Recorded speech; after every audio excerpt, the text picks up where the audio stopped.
สบายดีพ่อแม่พี่น้องป้องไปสุขุสุคนพบกับซ่องบ่าวคำพาเที่ยวจาโนเซนเก่าเซนเคยคลิปนี้บ่าวคำมันจะพาเพื่อนพี่น้องไปเลาะชมบุญบั้งไฟบ้านสร้างหัวบอเมืองไซธานีนครหลวงเวียงจันทร์นะพี่น้องบ้านสร้างหัวบอเป็นหมู่บ้านหนึ่งที่ค่อนข้างใหญ่ได้เนาะเบิ่งจากหลังคาเฮือนนี่แม่นหลายร้อยหลังคาเฮือนเลยก็เป็นบ้านหนึ่งที่ติดกับบ้านหัวเสียงเนาะแล้วก็ติดกับบ้านนาไห่นาโนบ่เนาะเส้นทางก็เสื่อมต่อระหว่างทาง13ใต้มาทาง450ปีหลายคนอาจจะบ่เคยได้ยินเนาะว่าบ้านสร้างหัวบ่อนี่ตั้งอยู่ไสบ่าวคำก็มาครั้งแรกกันพี่น้องถ้าจิวพิษแม่นน่าจะมาครั้งนึงบ่เนาะตอนมาถ่ายบ้านหัวเสียงหั่นนะแต่ก็บ่ได้แวะบ่ได้ชมบ่ได้ถามหยังว่าซั่นเนาะเอาเป็นว่าคลิปนี้บ่าวคำจะพาไปชมบุญบั้งไฟล้านบ้านสร้างหัวบอเมืองไซธานีนครหลวงเวียงจันทร์นะพี่น้องติดตามรับชมน้ำกันบุญบ้านเฮาจะเป็นจังไดในช่วงฤดูกาลบุญบั้งไฟแผนการเดินมาสิไปบ้านปากกะยุงเมืองทุรคมแขวงเวียงจันทน์แต่ว่าเปลี่ยนแผนพี่น้องค่าเวียกเนาะอีกอย่างหากกระไปมาแน่สินะก็เลยไปตัวใกล้เวียงจันทน์เฮานี่ก่อนซะเนาะพอเพิ่นว่าจุดบั้งไฟล้านซั่นเด้สิมีหรือบ่ติดตามพี่น้ำกันพี่น้องเอ้ย เดี๋ยวครับเอาโบชัวให้เบิ่งเนาะเดี๋ยวสิว่าบ่เชื่อว่าบุญบั้งไฟล้านไปพร้อมแล้วไปรับชมคลิปน้ำกันเด้อพี่น้องฝากกดไลค์กดติดตามกด Subscribe ให้บ่าวคำได้เด้อพี่น้องเด้อเนาะหรือว่าสามารถกดปุ่มซุปเปอร์แต้งทางด้านลุ่มเนาะหัวใจนี่เพื่อเป็นการโดเนทค่าเดินทางให้แก่บ่าวคำได้เดินทางออกถ่ายคลิปต่อไปเนาะพร้อมแล้วไปรับชมคลิปวิดีโอต่อน้ำกันเลยไปพี่น้องเดินทางต่อน้ำกัน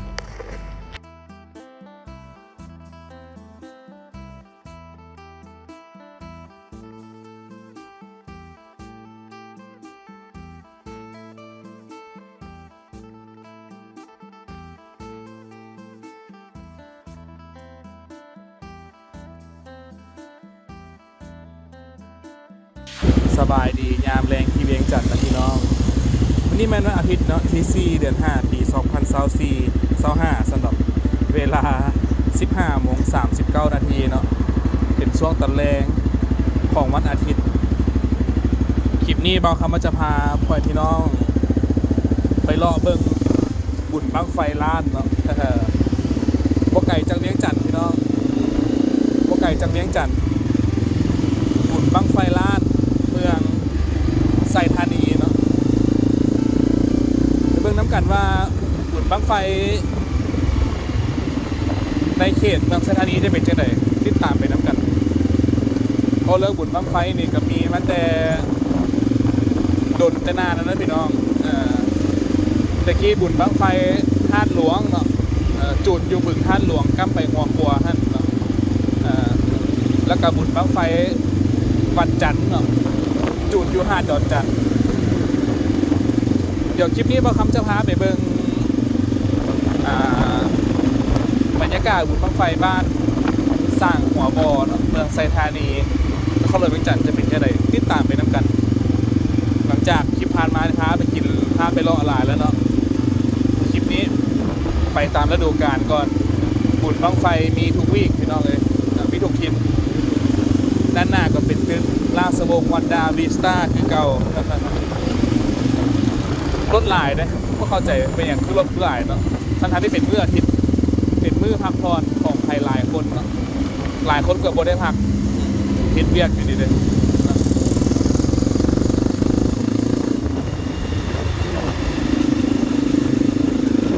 หลายคนก็เฮ็ดเวียกฟูลไทม์เนาะฟูลเดย์เขาห้องว่าอย่าง24/7เนาะ24ชั่วโมง24ชั่วโมงต่อ7มื้อสินะ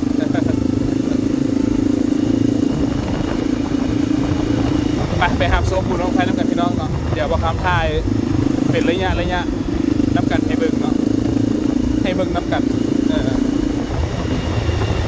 เพราะว่า หลายคนอาจจะบ่ฮู้บ้านนี้เนาะชื่อว่าบ้านสร้างหัวบ่อนี่อยู่จุดใดเดี๋ยวบ่คำพาไปเบิ่งบ่คำก็เคยไปเทื่อนึงเนาะแต่บ่ชื่อคักดอกว่ามันเป็นบ้านตัวที่บ่คำเคยไปแม่นบ่เนาะติดตามไปนํกันเขาว่ามันอยู่เขตใกล้บ้านหัวเสียงว่าซั่นเด้อเอ้าติดตามไปแล้วกันพี่น้องเดี๋ยวบ่คำตัดคลิปไปเรื่อยๆเนาะไปก็ห่างจากลักห้านี่ประมาณ18กิโลเมตรนะพี่น้องสรุปเป็นทางจากประตูไซประมาณ20 ปลายน้อยหนึ่งจากนี้ไปรถลายแห้งไปทำกัน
ตอนนี้ก็มาฮอดไฟแดงดวงโดแล้วเนาะไปซื้อกับแม่นดอนนูนนะพี่น้องไปซื้อนะรถเมล์ลอยมาใส่ ไปซื้อเป็นดอนนูนนะพี่น้องแต่บางคำจะเลี้ยวซ้ายแผนที่ว่าเลี้ยวซ้ายนี่ฮอดไว้ก่อนมาเสด็จเนาะแล้วเลี้ยวขวาซะต่อเลี้ยวขวาไปทางคิวรถสายใต้เนาะถ้าเลี้ยวซ้ายมันที่ไปดงโดกพี่น้องบ้านสร้างหัวบอต้องไปทางนี้มาเสด็จเอาติดตามไปทั้งกันคอยขี่คอยตูนคอยไถไปเนาะ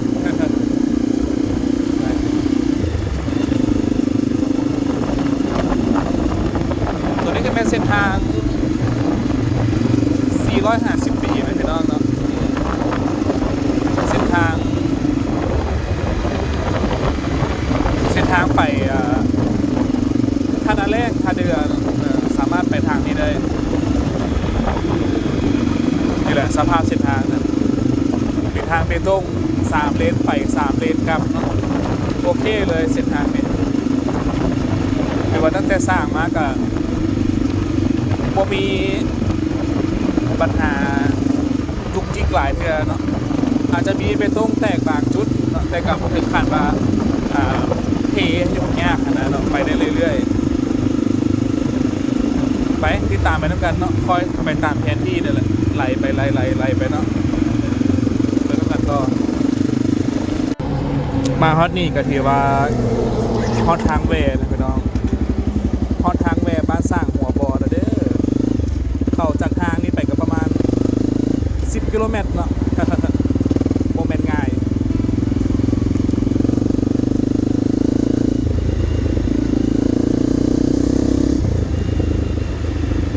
เบิ่งดูเนาะผลบั้งไฟล้านสิเป็นยังไงติดตามไปน้ำกันเพื่อเป็นบั้งไฟล้านจังไดจูดบ้างทำอิฐในเวียงจันทร์แล้วก็ว่าได้นะพี่น้องเนาะเวียงจันทร์แข่งเวียงจันทร์สินะเนื่องจากว่าเพิ่นบ่ค่อยจูดบั้งไฟใหญ่ปานใดเนาะส่วนใหญ่ก็เป็นบั้งไฟแสนบั้งไฟหมื่นสิเนาะเลี้ยวขวาไปทางนาควยด้วยนี่ไปทางวัดไฮคำเลี้ยวขวาไปซื้อกระทางธนาแรงเนาะเลี้ยวซ้ายก็ไปที่เขตหัวเสียงพุ่นเลยเนาะเขตบ้านสร้างหัวบ่อพุ่นเลยรถบรรทุกหลายพี่น้องเขตดิอันตรายเติบอยู่ได้ต้องได้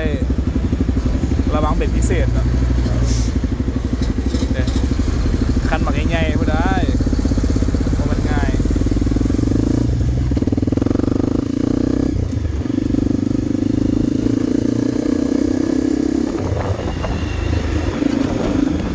นาคารก็หลายเนาะเออเด็ด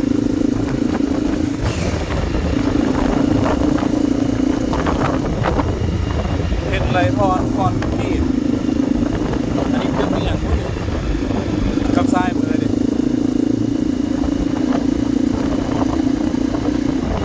แผนกโครงการก่อสร้างโรงแรมพรวิไลโรงแรมพรวิไลอยู่นี่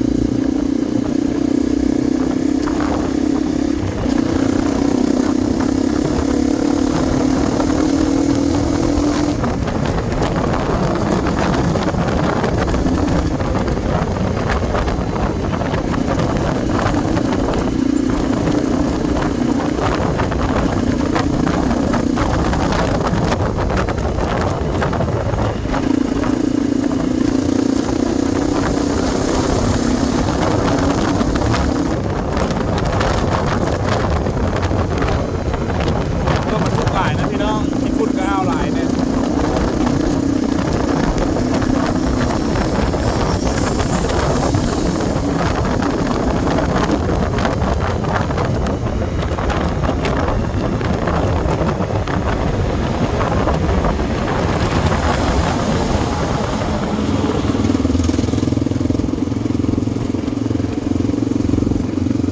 กำขวาเมื่อกี้วันซุกน้อยเนาะ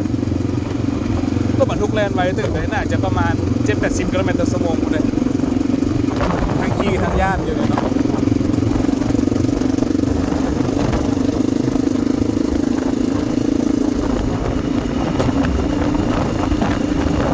นี่ก็ขอรถไฟเนี่ยขอรถไฟไปประเทศไทยไปหนองคาย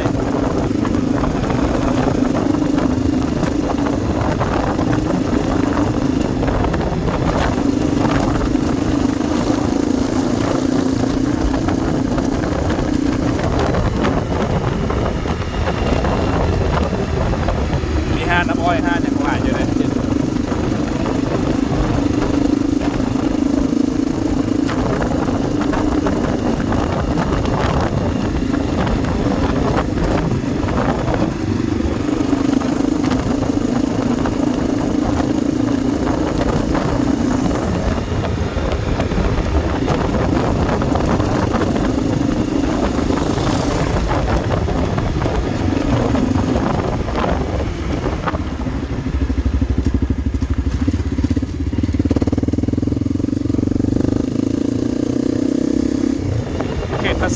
เขตพัฒนาเศรษฐกิจรวมไซเศรษฐาเลยเนาะเพิ่นเขียนใส่อยู่เนี่ยเดี๋ยวมื้อหน้าเบาคำพามาลองรถไปคอยขี่ไปน้ำกันต้นไม้งามดีต้นไม้กันเลยเนาะเป็นกกสัมสาอ้อมทั้งสองฝั่งข้างเลยแมนบ่เนาะ GPS นี่คือพามาทางยากเนาะทางเข้าบ้านเป็นสิแบบพี่น้องมาสั่งหัวบอโอ้โถเอาไปน้ำแมปเบิ่งดูเป็นจังไดทางนี่แมนโน่ต้องได้ผ่านการล้างค่าเสื้อกันผู้จักนึงนะไปเบิ่งเนาะเป็นจังไดคือว่าขี่มาทางเบตงแล้วแบบมาได้เป็นทางแดงซะเลย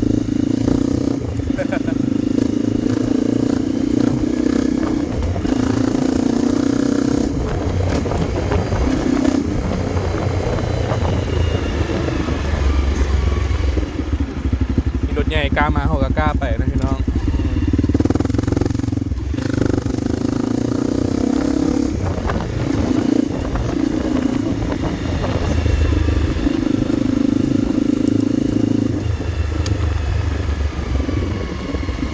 มีทอนบ้านจัดสรรเนี่ยนี่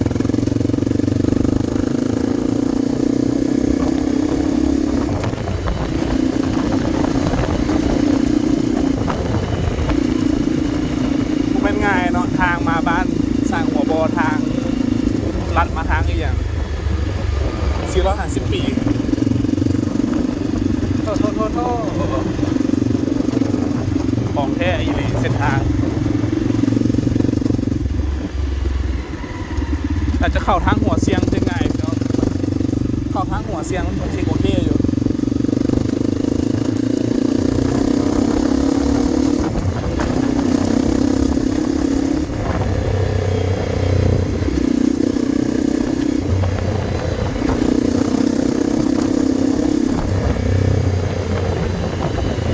บอกเลยเนาะคันหาบอกรถวิบากมาเนี่ยพ่อเมื่อยเติบเลยอันนี้เอารถที่เหมาะสมกับเส้นทางมาที่สุดแล้วนี่บอกตามกันเลย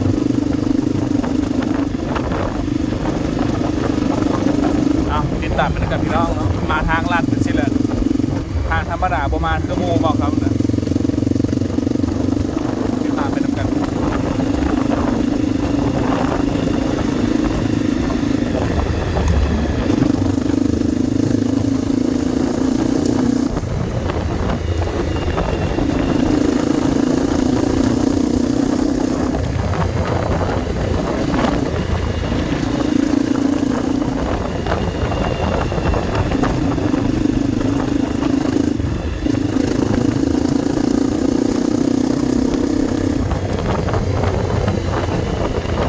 ทงนาเลยพี่น้องเนาะ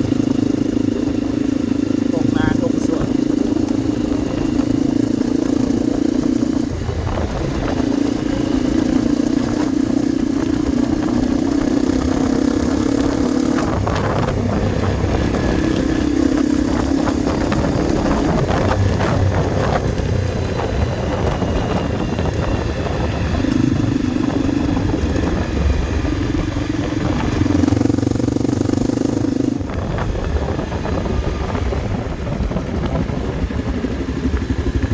แผนที่มันบอกเลี้ยวซ้ายพี่น้อง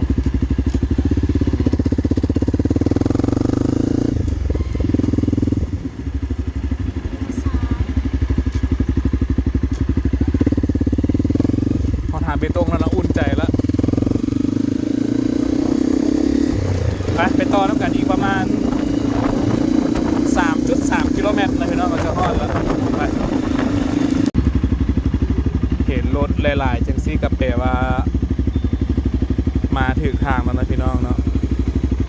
บ้านสร้างหัวบอทีนี้ก็เห็นบั้งไฟบ้างหนึ่งเนาะจุดขึ้นไปแล้วผมพูดว่าบั้งไฟสิหลายบอติดตามไปน้ำกันเลยนี่แหละเพื่อนห้องว่าบ้านสร้างหัวบอนะสร้างหัวบอเมืองไซธานีนครหลวงเวียงจันทร์เนาะโอ้โห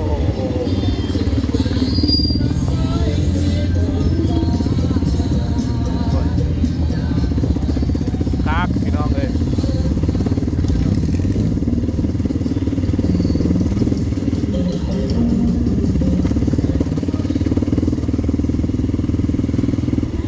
รถนี่แมนจอดใส่ไล่อะไรนะรถนี่เนาะจอดเต็มอยู่นี่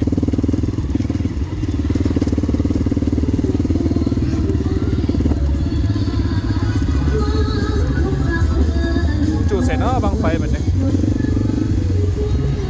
มองงาสร้างกันเต็มอยู่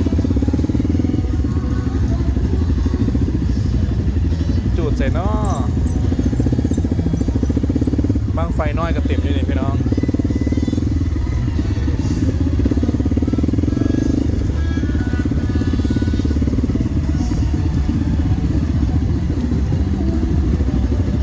เส้นทางนี้บอกเลยเนาะ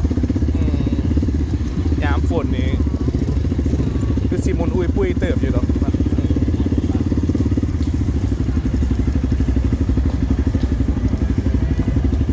บริเวณงานบุญนะ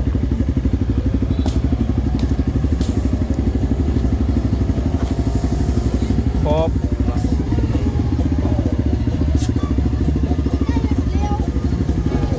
น้อยไอ้ถามดูคุณจุดบั้งไฟยี่เฉยคุณจุดยี่เฉยบั้งไฟเลี้ยวขวาก่อนวะขอบใจเด้อ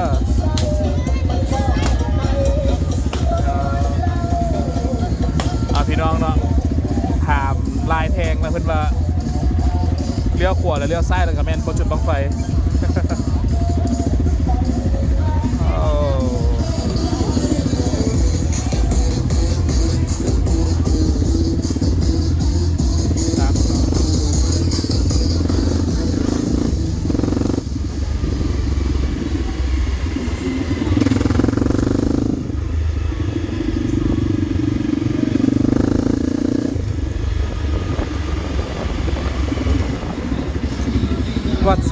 ซื่นบ้านสร้างหัวบ่อ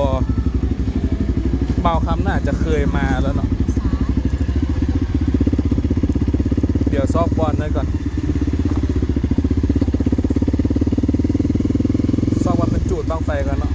คาบังไฟอยู่เสนอแบบนี้วัดนี้เบาคำเคยมาถ่ายแล้วเลี้ยวขวานี่ไปเลี้ยวซ้ายและแมนเพิ่นวะเอา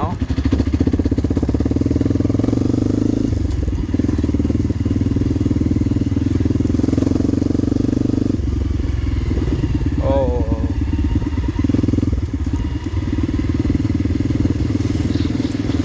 โอ้จุดแล้วพี่น้องเป็นสายยาวคันลาดที่พุ่นเลยเนาะ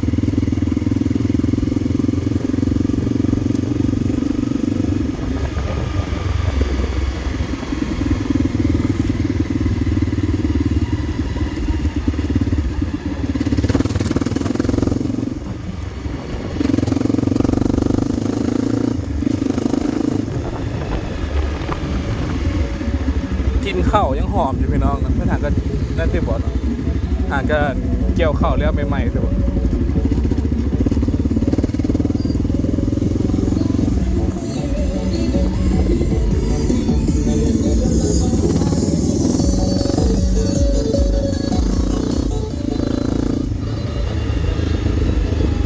โอ้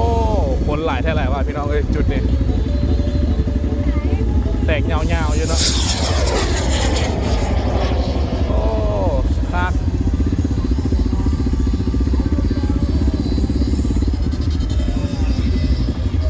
โอ้ในเรื่องเลย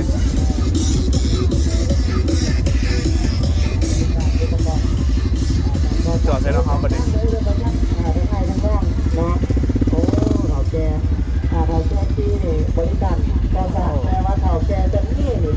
เดี๋ยวยางรอเบิ่งน้ำกันเป็นยังไงนะติดตามไปน้ำกัน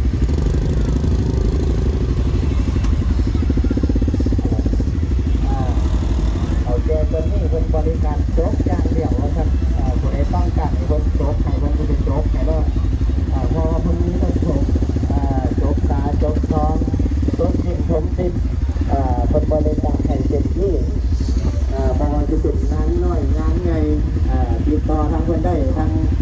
เขาแกตัวนี้ถ้าหากเราพูดไอ้สิบปุ๊บนั้นปุ๊บตามเราเป็นติดต่อทางเขาแกจีเด้อเขาแกจีคนนี้ติดบอกนี้ถูกดินซ้ายเป็นกับบริการต้อมเล็กทุกสิ่งทุกอย่างครับอุปกรณ์การเงินต่อตรงไหนเอาต้องไปข้างยื่นต่อ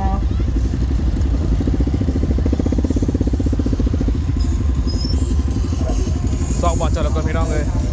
ผมถึงว่าบอลจอดรถนี่เป็นสะแหงเนาะเลือกบอลจอดบ่ได้เดี๋ยวตอนนี้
เสียงดนตรีนี่แม่นโอ้ครบสุดอีหลีเนาะ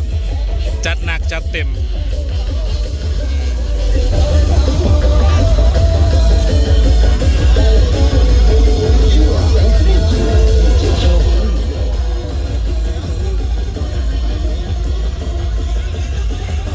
กำลังงัดสนวนเดียว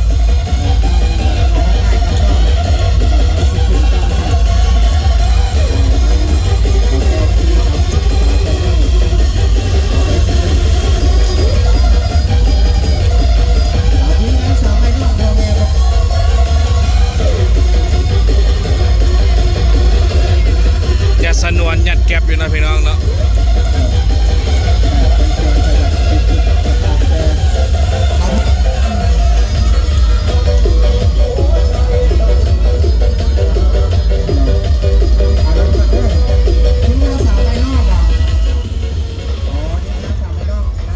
คือจะเป็นนานจูดโพดเนาะยางเลาะก่อนซะสงสัยบังไฟหน่อย จุดเทละหน่อยเนาะจุดเทละหน่อยรอกระแลมรอเคฟครบเนาะน้ำอ้อยเนี่ยก็มี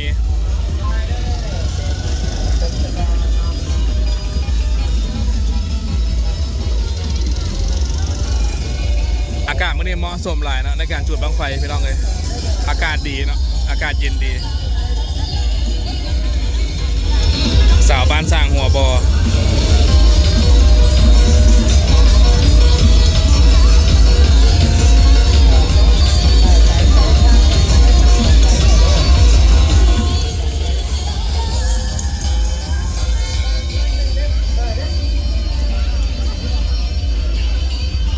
ขนมสำลีเนาะ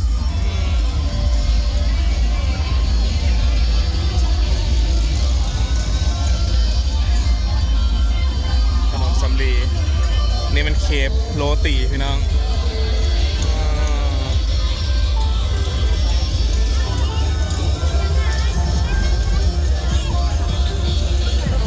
มีฮอตโรตีซับเนื้อเนาะโอ้โหนี่เป็นจืดอย่างพวกนี้จืดลูกซีนฮอตดอกเนาะเดี๋ยวย่างเลาะเบิ่งก่อนพี่อย่าไปตาซีมเนี่ย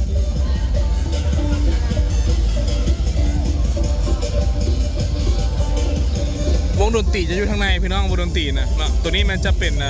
ห้านค้าห้านขายแล้วก็เป็นบอลจูดด้วยซื้อจะอยู่ไก่บ้านน้อยๆหนึ่งเนาะไก่บ้านน้อยหนึ่ง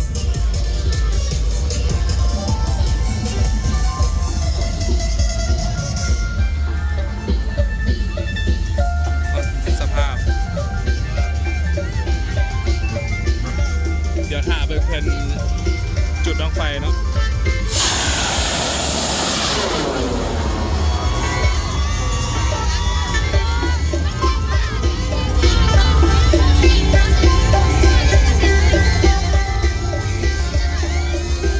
กล้องจนนำเนาะ มิดทรายแล้วมิดทราย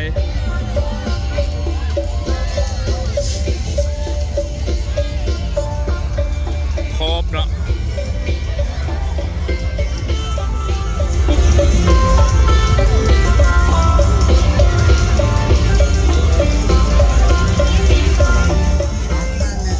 นี่แหละบรรยากาศบุญบ้านเฮาข้ามบังไฟกับบอใหญ่หลายเนาะพอประมาณหนึ่งพี่น้องบ่ต้องปีนดนมาทันซะบ่ต้องปีนไกล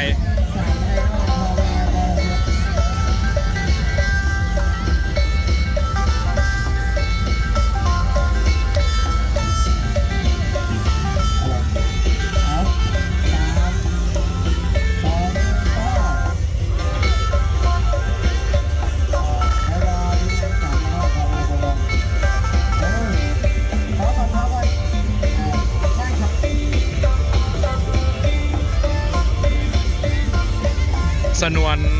บติดนะพี่น้อง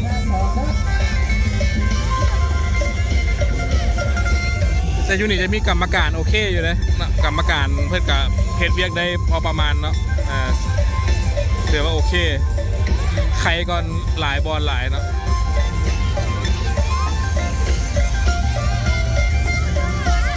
จอดอยู่แคมป์คูหนองเลยเนาะจอดแคมป์คูหนองเลยผู้ชมกับแมนเต็มอยู่เลยเนาะเรียนไซล่าอยู่เลยผู้ชม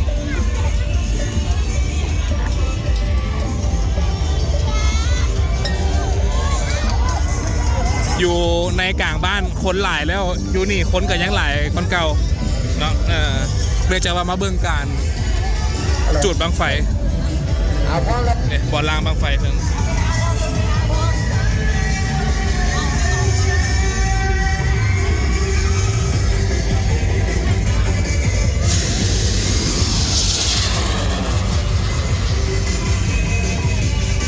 ซื้อเป็นซื้อนะพี่น้องซื้อเป็นซื้อ ซื้ออย่างเนาะบอกคำเนี่ย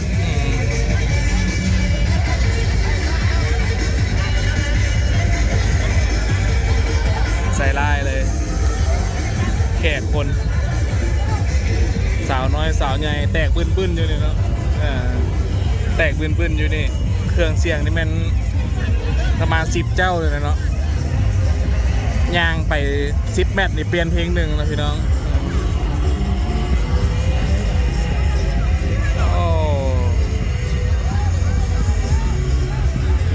มีเบียร์มีน้ำอ้อยเป๊ปซี่ครบ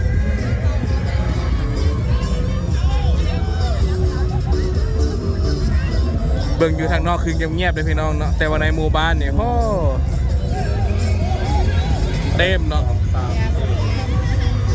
โอ้บังไฟกำลังจะตกพี่น้องเลยเอาบังไฟทางทีมงานเขาแจ้งหมุนติ้วลงมาเนาะเอาพร้อมแล้วป่ะเด็กหมุนติ้วลงมาเด็กควงสว่านลงมาอยู่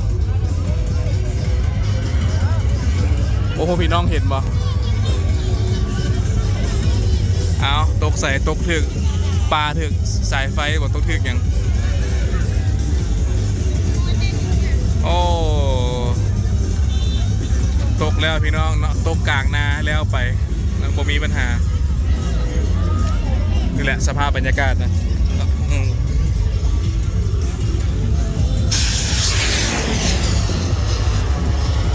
จูดไวโพดบ่ทันได้ปินกล้องซ้ำจูดละ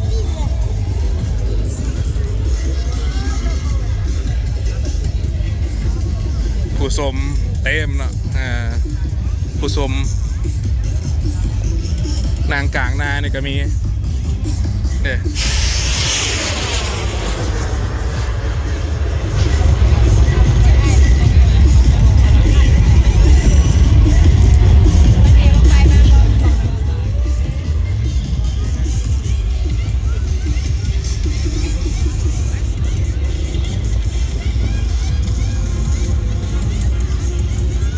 กูบาก็ยังมาจูดเนาะกูบากันเลย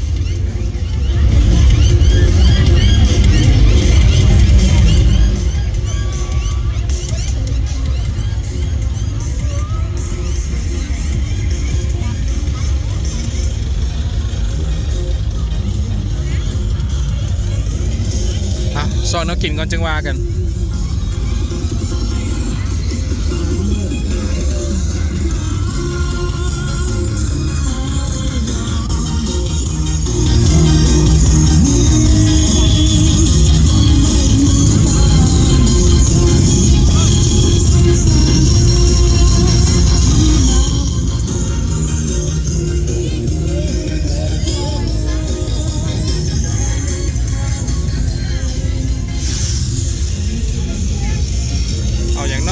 คำเนี่ย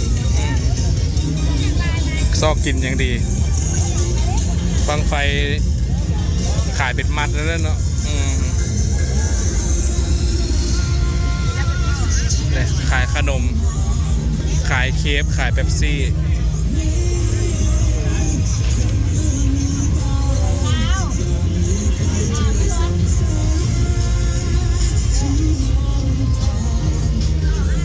โตเกียวเคฟญี่ปุ่นเนาะ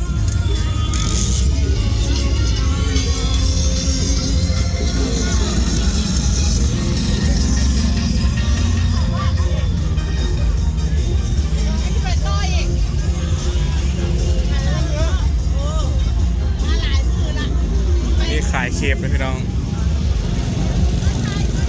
ขายบักกล้วย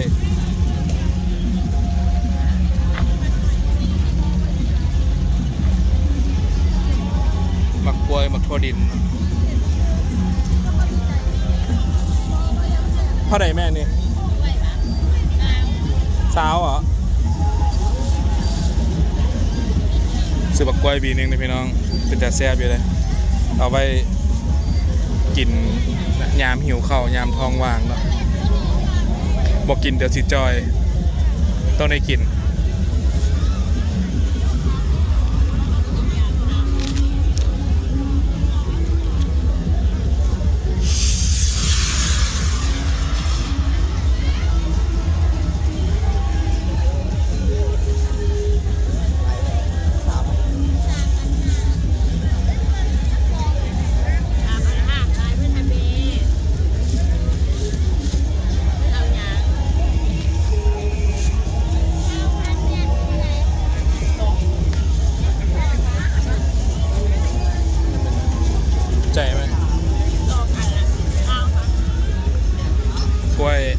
กล้วย3เพียง 5,000เลยพี่น้อง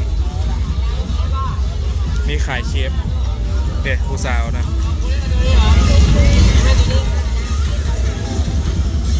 สาวบ้านสร้างหัวบอแล้วอีกหนึ่งก็เอานะพี่น้องขอจะได้ถ่าย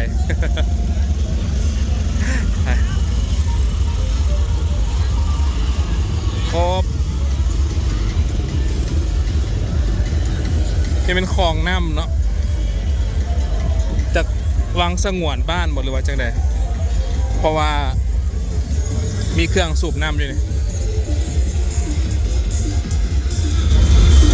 บังไฟโซเนาะบังไฟโซ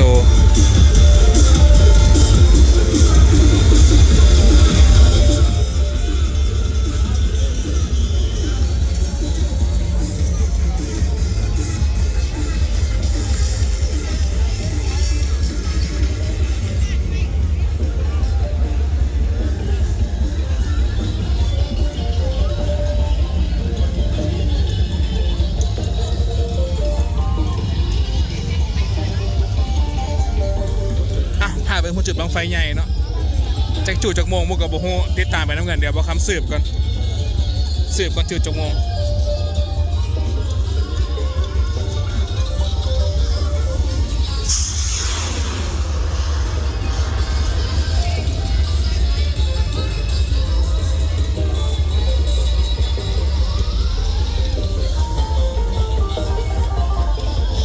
เท่าไหร่ไอ้25,000อ๋อหนึ่ง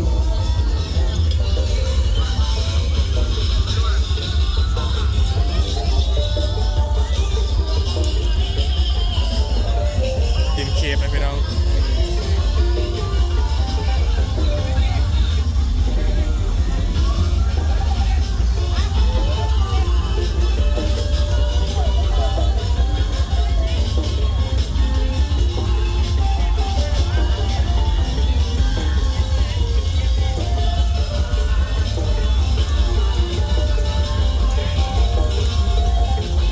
โรตีก็มีโรตีก็25เอาเคฟนี่แหละ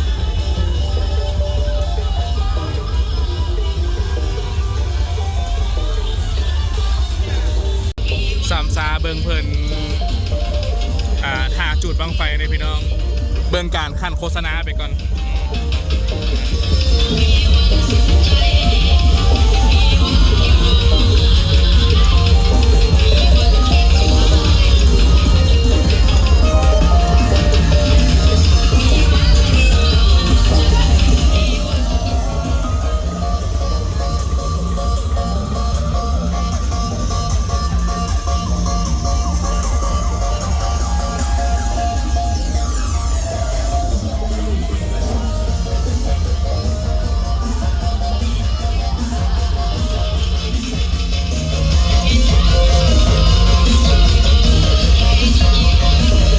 กำลังติดตั้งอยู่เนาะ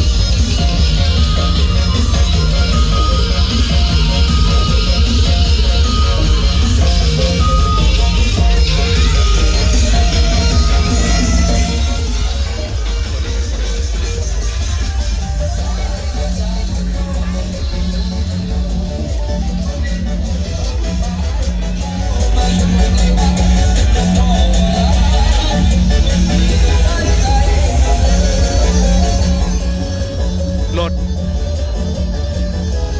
คล้ายๆรถทหารนะพี่น้องเนาะโมนขับเคลื่อน4 ล้อด้วยกันนี่สำเร็จสำเร็จโบย่านเนาะ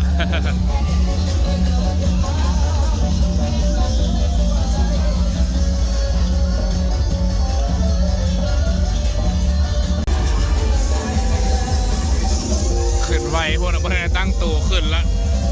โอ้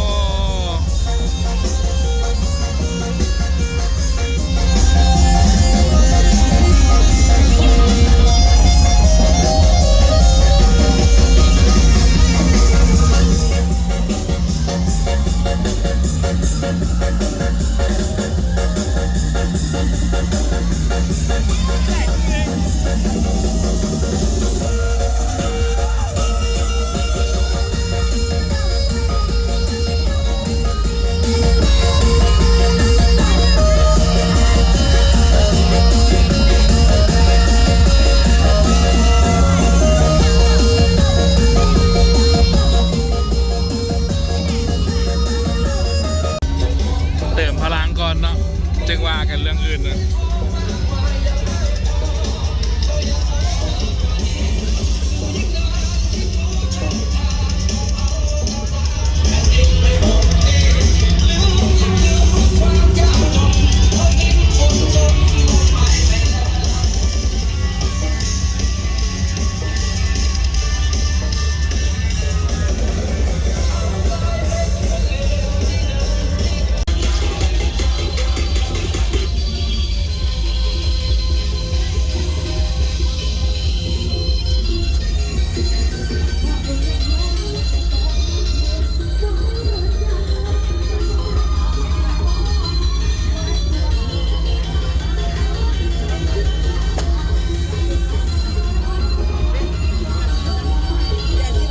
บังไฟเริ่มเคลื่อนเข้ามาเรื่อยๆนะพี่น้องช่วงนี้ก็สีจุดขี่ขึ้นแน่เนาะสักประมาณ5 โมงแรงเนี่ย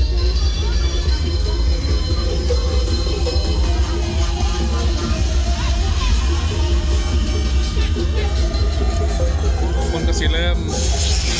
แห่กันมาเนาะ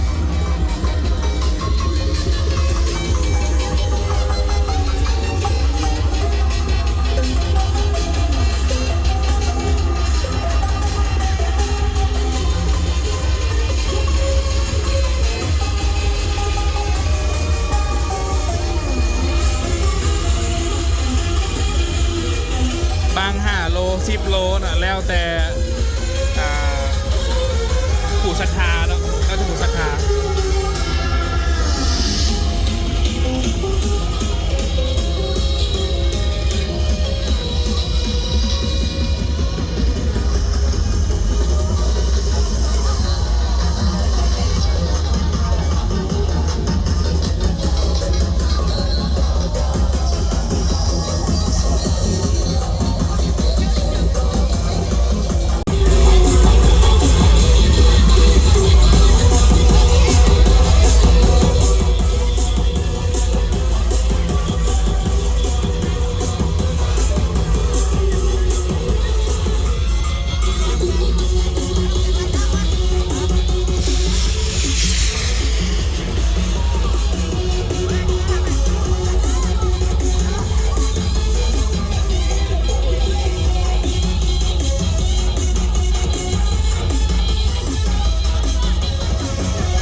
ลังไหลมานะพี่น้องเนาะ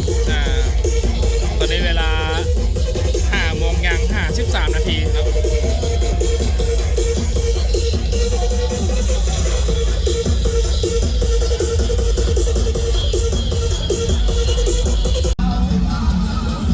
ผู้ชีลอยน้ำก็มีนะพี่น้อง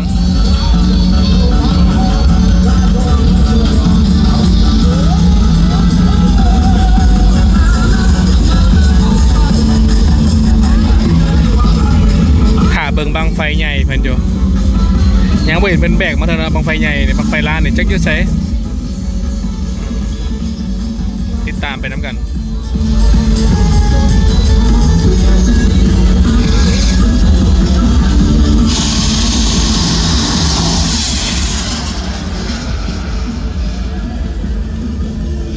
ท้องฟ้ากำลังงาม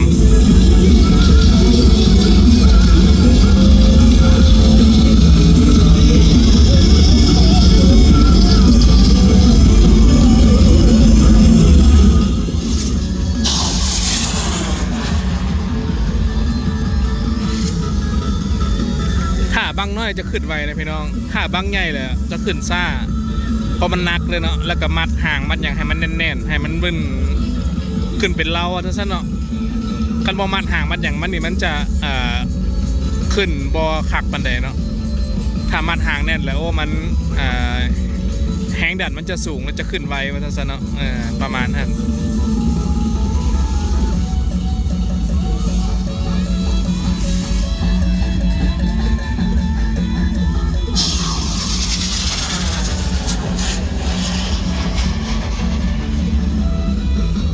พี่น้องเลย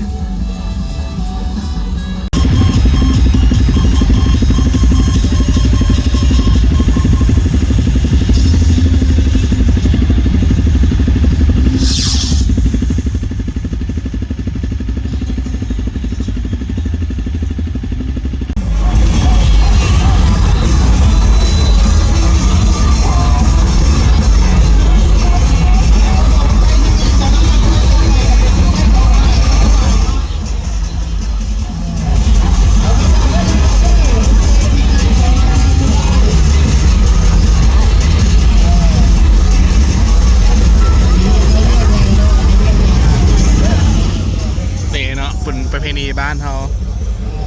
บุญบังไฟล้านเบาคำยังบ่เห็นเธอเนาะเป็นว่าจากไหนบุญเลยเนาะ ในบูชัวแมนบังไฟล้านเนาะแต่ว่ามาอยู่ที่หน้างานนี่ยังบ่เห็นเธอ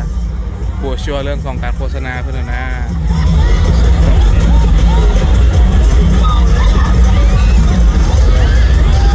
นางใส่เราได้เนาะ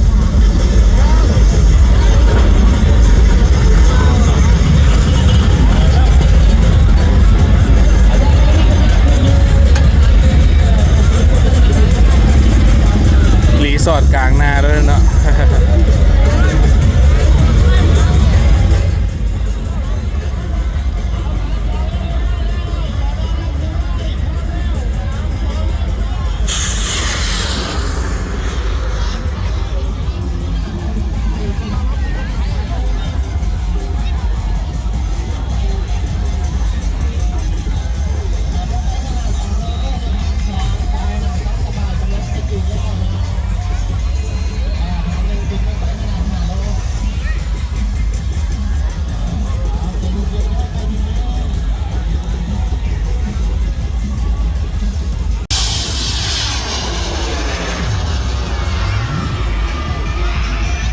โอ้ซื้อคักซื้อแน่ตัวนี้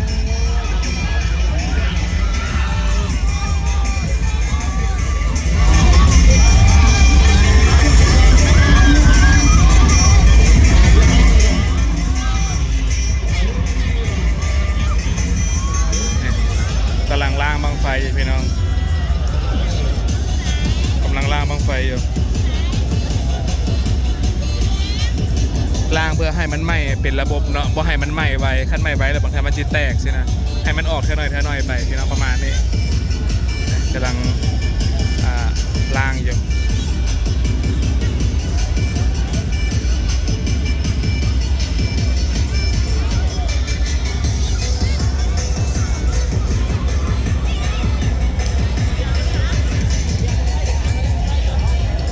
ซองเอากลิ่นเติมซะเนาะซองเอากลิ่นเติม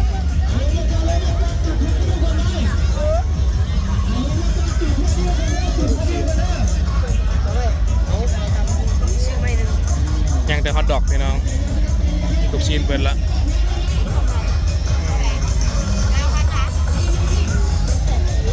ฮอทดอกบอดปานใดหน้าเนาะ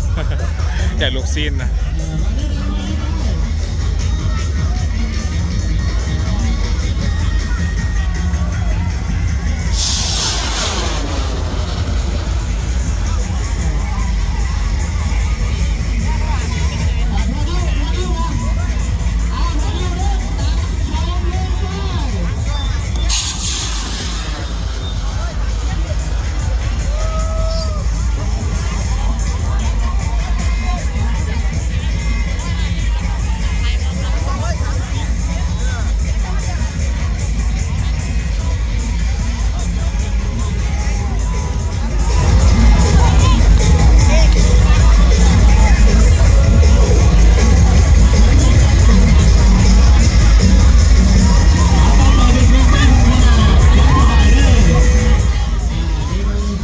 กับประมาณนี้เนาะบุญบังไฟหาเบิ่งบังไฟใหญ่แล้วก็เมื่อละเบาคำเนี่ยตอนนี้ยังไม่เห็นเพิ่นเคลื่อนไหวอย่างเถื่อเนาะติดตามเป็นน้ำกันเพิ่นหากระท่าน้ำเพิ่นอยู่นี่แหละ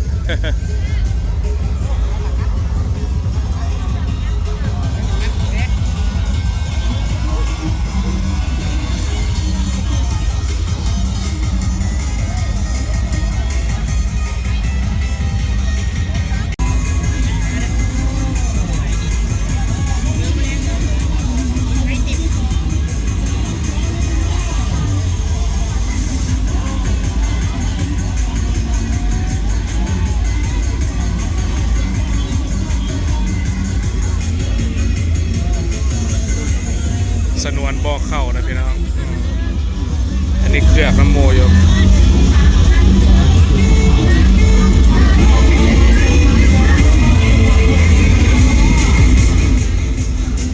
บางไฟบ่ขึ้นเลยมันลงต่มด้วยเนาะ บางไฟบ่ขึ้นเลยมันลงต่ม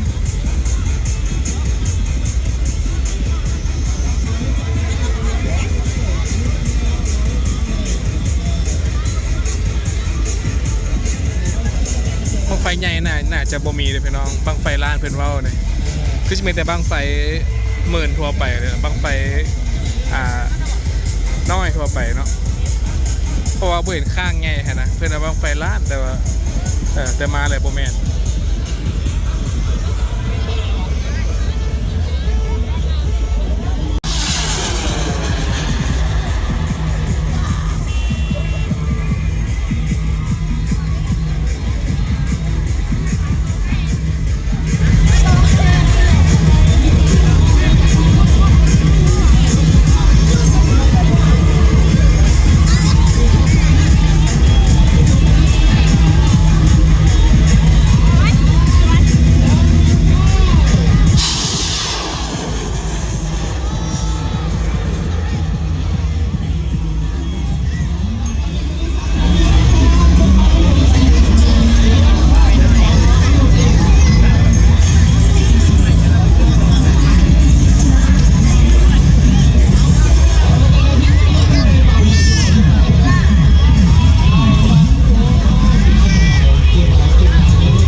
คักพี่น้องเนาะบางน้อยก็คักบางใหญ่ก็คักเอาแต่ผู้มักก็รอดเนาะ นี่แหละบรรยากาศบุญบังไฟบ้านสร้างหัวบ่อที่เมืองไซธานีนครราชสีมาบ้านเฮาโอเคพี่น้องเนาะใส่ได้พื้นที่อาจจะบ่เพียงบ่อย่างปานใดแต่ก็พอดีคนเนาะบ่น้อยบ่หลาย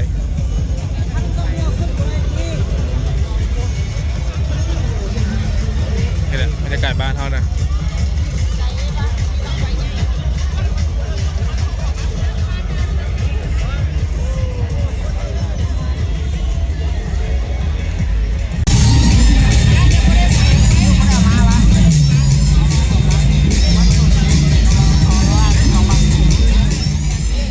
ผู้สาวในก่อนเนาะอย่างอื่นจึงว่ากัน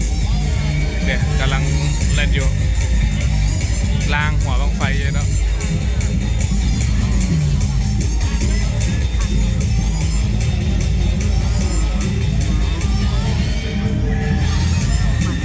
ผู้สาวพี่น้องผู้เซ่ผู้สาวพอได้เบิ่ง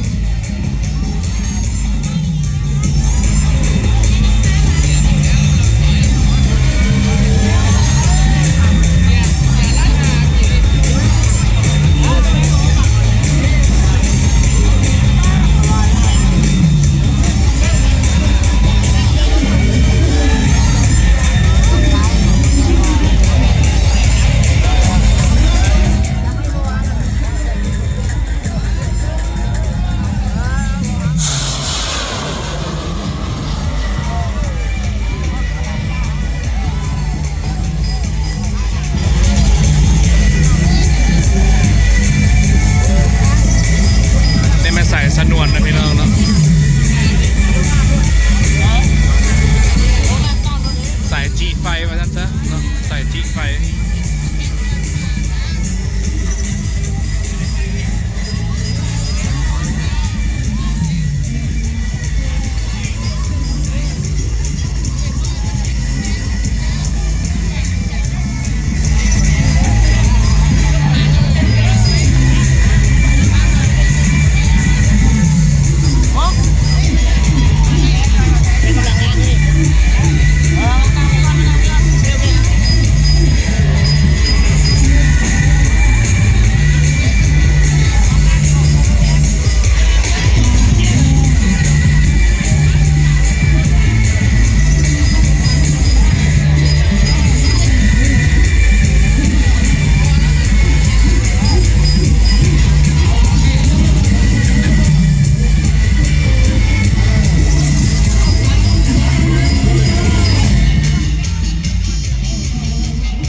ใส่สนวนใส่แล้วเอาหญ้ายัดได้นะพี่น้องกันสายสนวนไหลกลับเนาะ กูแหละต้องไฟขึ้นเลยสายสนวนชิดล้นออกมาเนาะ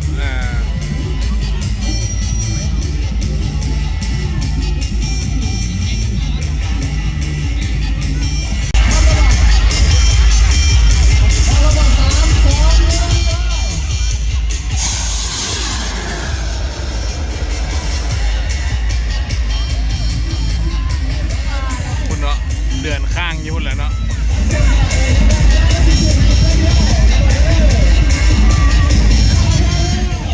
เดือนข้างเดือนง่าย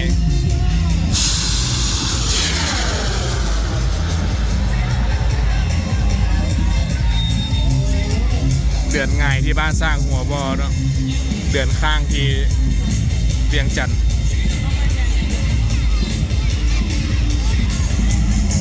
ก็ถือว่ามีท่าที่บ้างไฟใหญ่เลยพี่น้องเลยเสียหล่อยเมื่อละรู้สึกว่าบ้างไฟล้านนี่น่าจะบ่มีแล้วนะโฆษณาเฉยๆเอ้าเดินทางต่อเขาหน่อย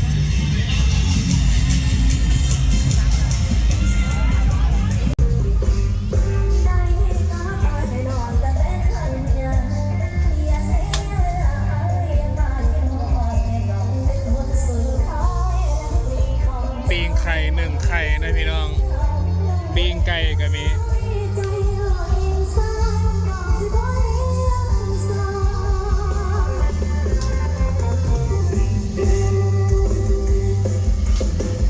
ก็มีลูกสิ้นก็มีนะ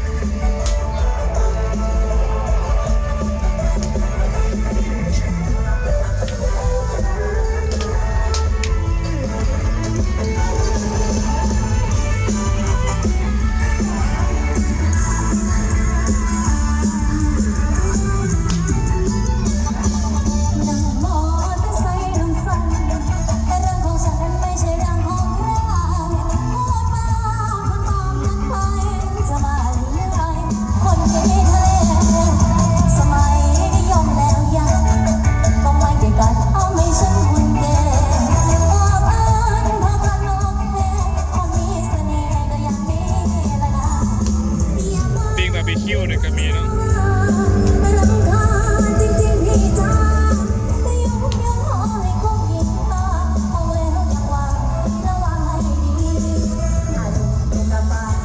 เดินโฮมเฮียนนะพี่น้อง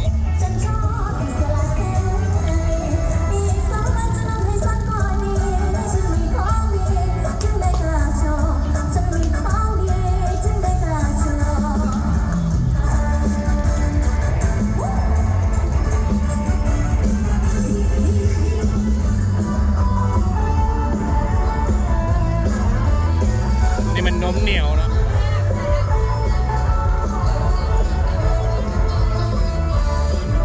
น้ำก้อนเบิดไปเลย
ก็เริ่มเบิดแล้วนะพี่น้องเนาะ6 โมงเริ่มค่อนๆได้ละ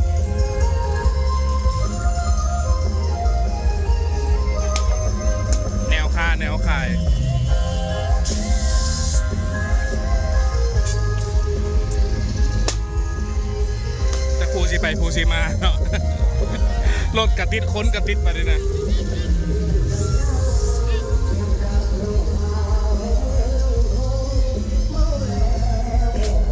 จืดลูกซีนนี่ก็มี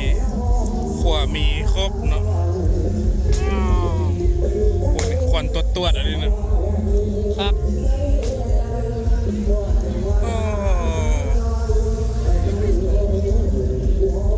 ปีงไข่ปีงไก่พี่น้องจืดลูกซีนเมียงคำครบทุกแนวเนาะข้าวหลามนี่ก็มี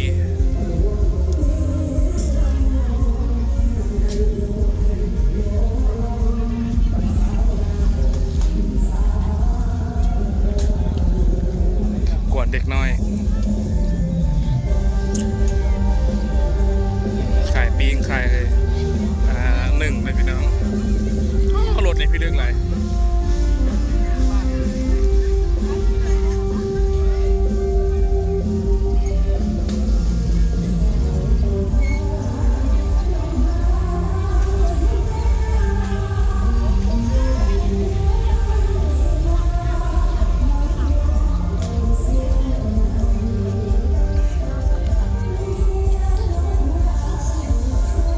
เส้นทางก็ประมาณนี้นะพี่น้องก่อนจะฮอดทางเข้าบ้านนี่เป็นทางเมี่ยงทางแดงเนาะบัดทางออกจากบ้านอะไรมันทางไปตรงงงบ่คำกับงง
สิ้นสุดภารกิจนะพี่น้องพบกันใหม่ในคลิปหน้าสำหรับคลิปนี้ก็ผมไม่ยังหลายเนาะพาพี่น้องมาเบิ่งบ้านสร้างหัวบอเนาะมาเบิ่งสภาพบรรยากาศรวมๆเนาะถ้ามาก็อย่าลืมกดไลค์กด subscribe ในพี่น้องเด้อนะเพื่อเราจะทำให้เขาได้สร้างสรรค์คลิปใหม่ๆแล้วพบกันใหม่ในคลิปหน้าเนาะสำหรับคลิปนี้ขอบใจกันแล้วกันนะพี่น้องบ๊ายบาย